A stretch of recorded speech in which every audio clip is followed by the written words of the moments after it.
Hi guys, welcome back to my channel. So today is going to be a little tutorial. I'm just using this random piece of paper. For example, it's a thin piece of paper. So you know sometimes Joann's has those sales, and then also Crate Paper has some of our like beloved collections are in this super thin like copy paper style. So what you can do is glue it to a piece. This is 110 from Michael's, and I swear they changed the material. When you cut it, it has like a soft frayed edge, almost as if it's like a fabric, like a linen-y fabric. I absolutely hate it, but for today's demonstration, I just got a thick white cardstock. I'm gonna cut like a little, so I don't have to do the whole thing. Okay, so I cut these relatively the same size because I'm gonna be gluing them together. So for this, I'm gonna be using Zip Dry by Beacon Glue. And I'm gonna use my finger because I'm in my laundry room, craft room, to just do a thin layer on this entire thing. I would use like a paintbrush or something, or maybe like a silicone thing, but yeah. This is like a thicker, as you can see, it's like globby versus super liquidy.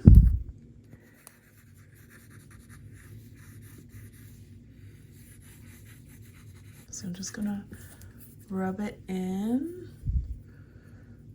It does dry pretty fast, so you gotta work fast, okay?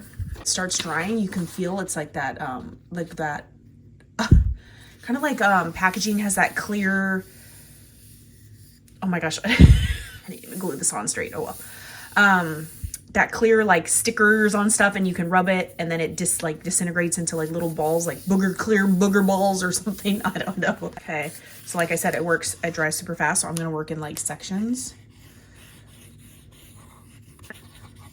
Use my finger, and the only reason I'm gluing like the entire thing is because I'm going to be die cutting this, and once I die cut it, I want to make sure that there was glue on all the sections, and then my die cut piece doesn't have like lifting on the edges and stuff.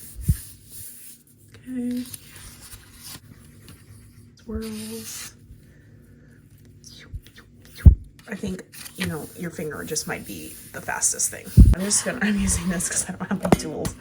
I'm just really smoothing and flattening this out. And if you guys have tried to glue thin paper, you would know that it ripples.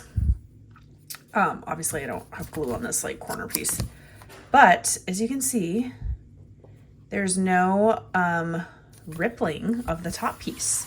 Versus, you know, like I said, you could do tape, you could glue this with some tape, but then when you die cut it, wherever you didn't have tape, it's gonna pop up and be ugly. So this is smooth.